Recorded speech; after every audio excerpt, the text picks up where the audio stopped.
I'm the youngest sibling of 6 on my father's side, and the only child on my mother's side. The other 5 siblings all have the same mother and are close in age, so they all grew up together in the same town.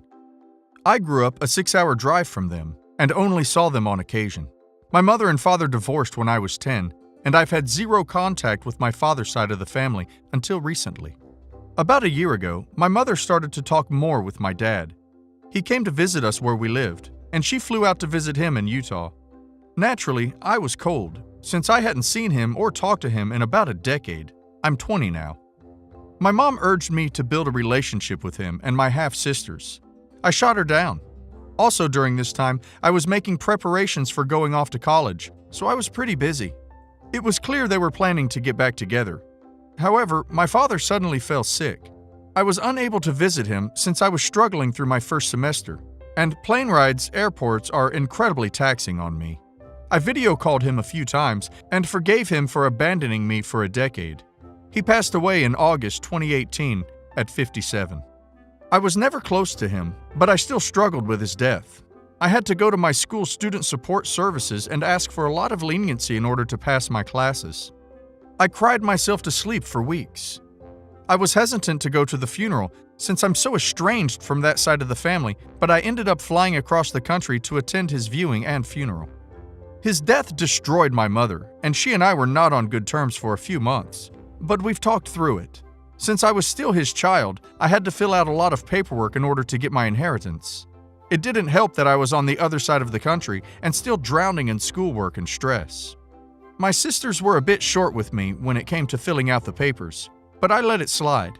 They were also grieving, and they wanted it done as soon as possible. I ended up getting $30,000 after his assets were evenly divided among the 6 sisters. However, each of us had to chip in a bit to pay for the plane that transported him across the country to his hometown. My mother ran the numbers, and according to her calculations, each owed $9,000. Now, I guess I have to talk about myself since it's relevant to the story. I go to MIT, commonly referred to as one of the hardest schools in the US. In addition, I'm more or less paying completely out of pocket, since my mother is rather well off, though it's still a strain on our finances. This $20,000 was pretty welcome since it could pay for a good chunk of my tuition.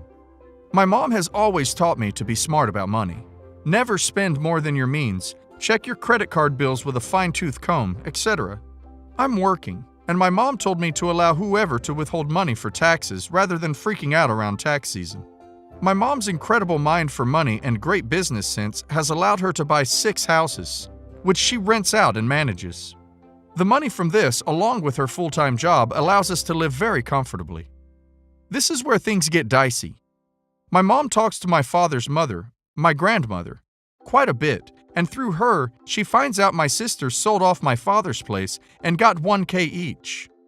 I didn't get a part of this. One of my sisters also kept my father's car for sentimental purposes.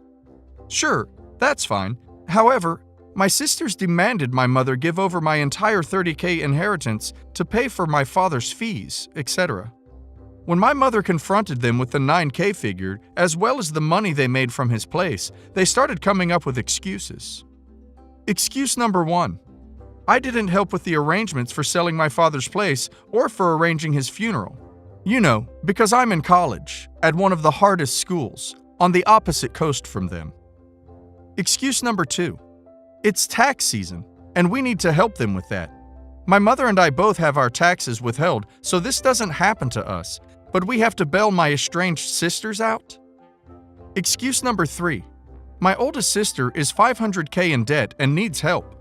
She went to medical school and makes good money, but someone where she works apparently told her to invest rather than paying off her $500,000.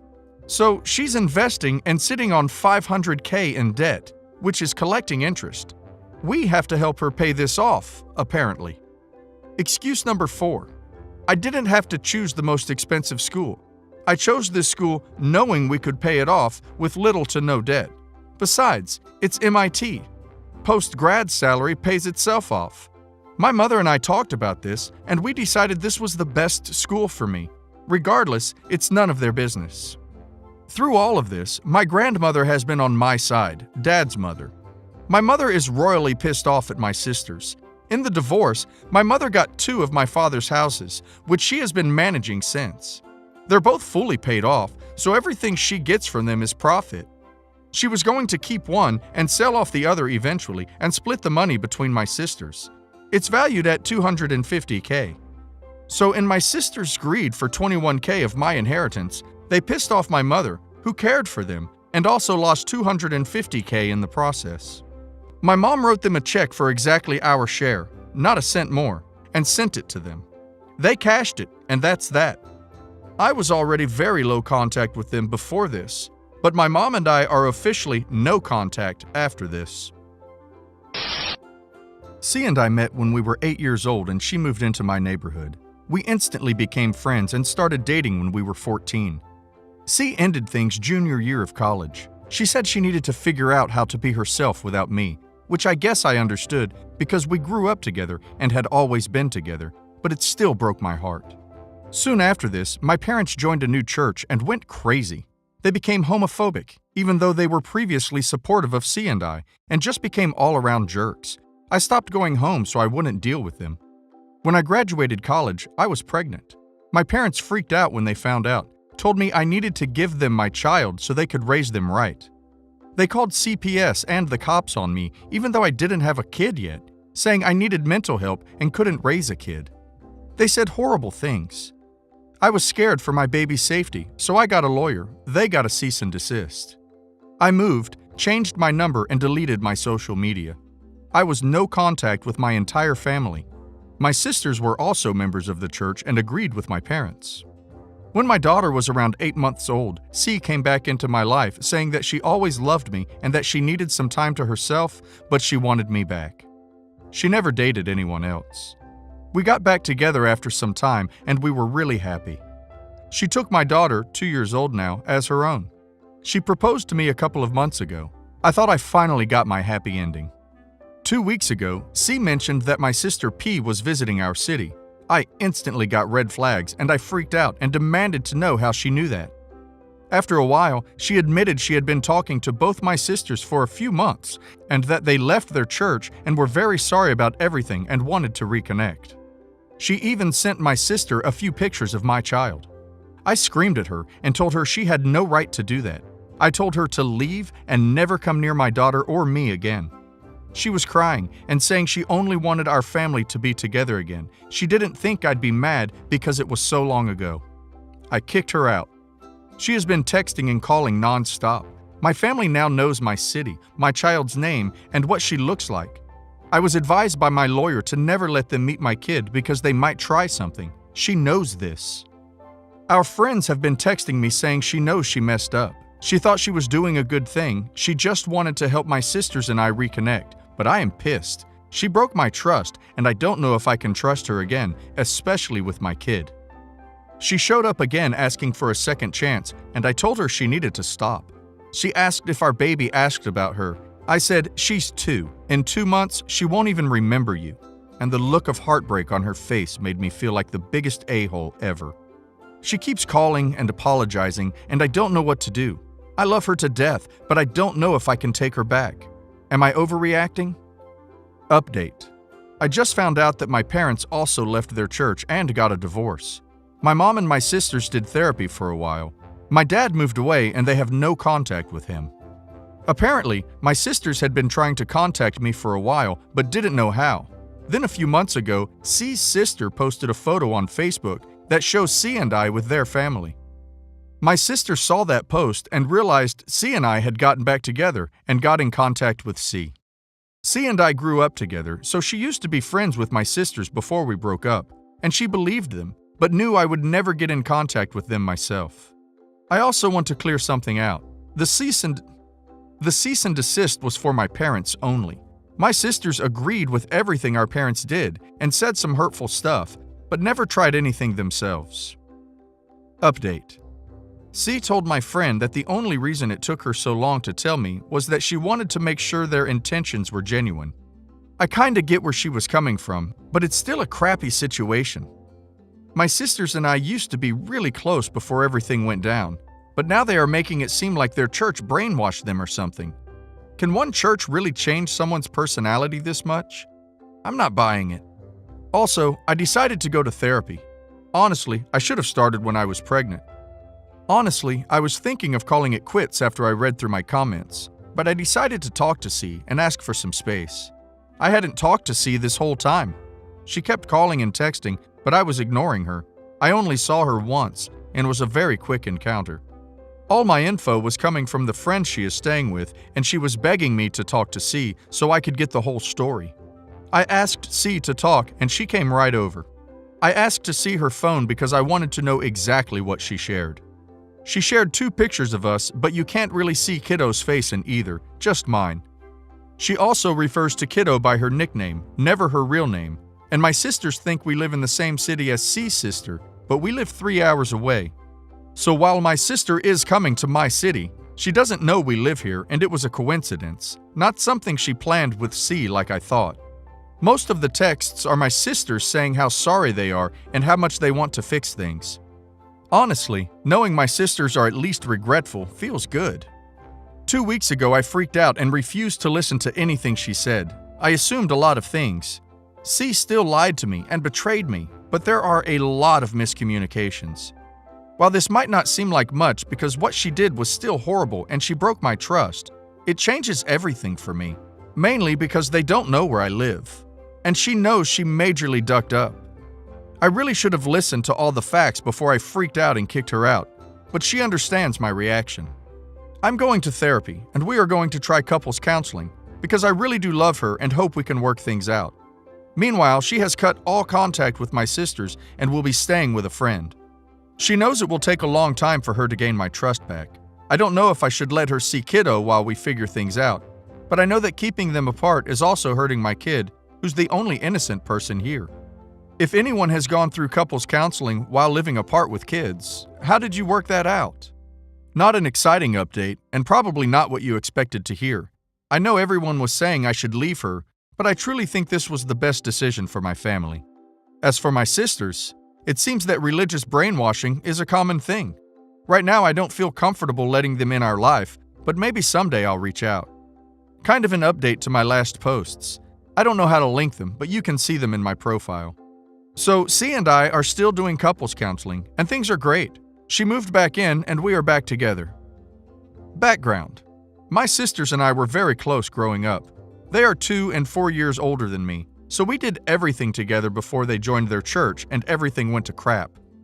They left their church a year ago, and my parents got a divorce. They were trying to contact me since they left their church, but didn't know how. They still want to meet up and rekindle our relationship. They say they miss how close we used to be and want things to go back to that. I don't trust them, and don't really want to meet them alone for the first time, but they seem genuinely sorry. This church they went to wasn't really a church.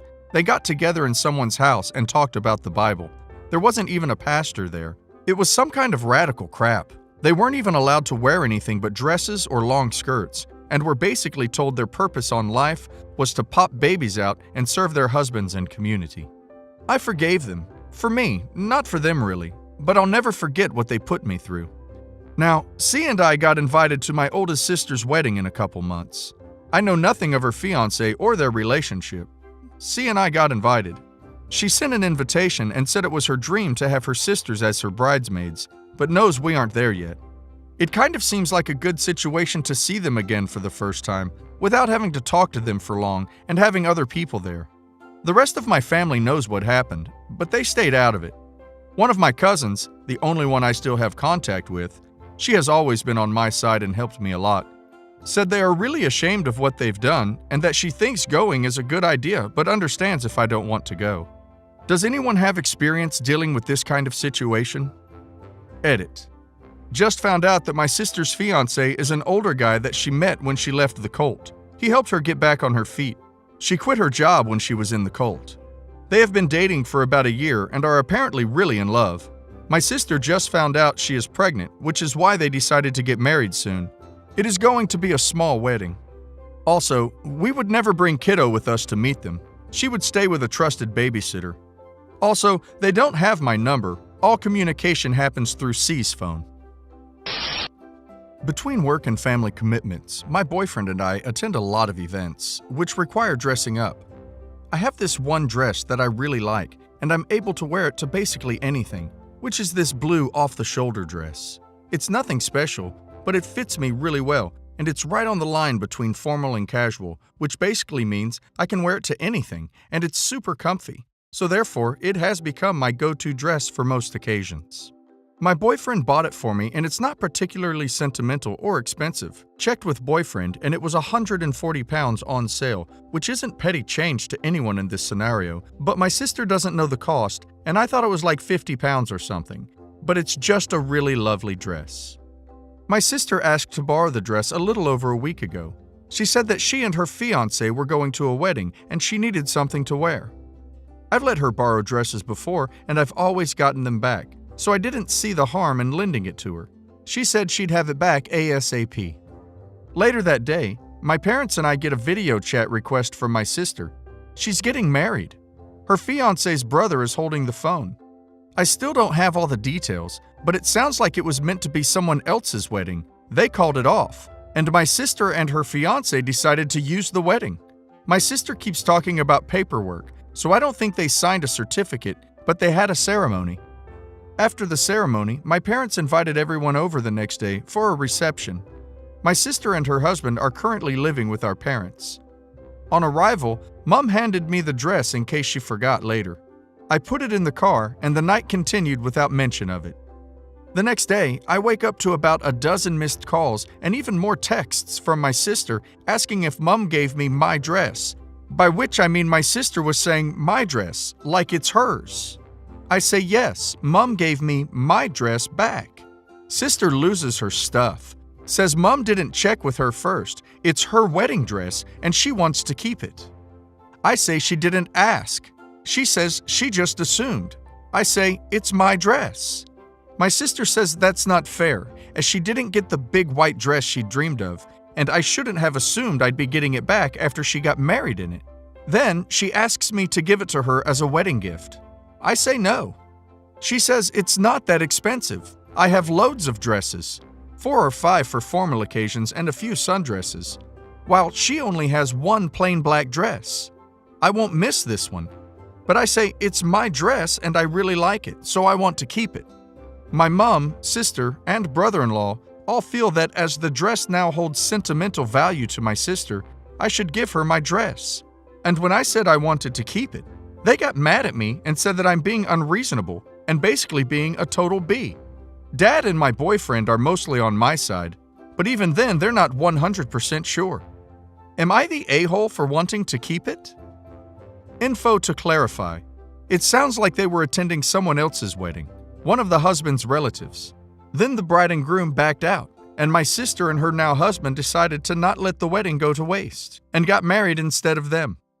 I don't know the specifics or how they went from guests to bride and groom, but I'm fairly confident my sister didn't intend to get married in my dress. I'm searching for the same dress because getting a copy of it is probably the best solution here, but we bought it a few years ago now from a department store that stocks several brands. I cut the tags off so I can't trace it to the right brand, and it's not on the department store website at all, presumably because it's about 3 years old. Update. I've slept on it, and despite the responses, my sister's the type to not let these things go. And at the end of the day, I value my relationship with my sister more than my relationship with my dress, so I'm just going to give her the dress. I have a few I can wear to events, and it's not the only one my boyfriend has bought me, to be honest. And thanks to that person finding the brand, I might even treat myself to something similar. Dad has offered to pitch in for a replacement as a thank you, but I don't know if I'll take him up on it. My sister has apologized for assuming, which might not sound like much, but by her standards, that's basically the equivalent of her voluntarily writing a 10-page essay on the importance of not getting married in someone else's dress. Update. Someone found the exact dress. It's no longer being sold, which is a shame, but honestly, I can't imagine ever wearing this dress again now. I know tainted sounds really dramatic, but I can't imagine wearing it without being aware that my sister got married in it. It wasn't such a big deal to me when I first said she couldn't have it, but after thinking about it, I can't imagine wearing my sister's wedding dress to events.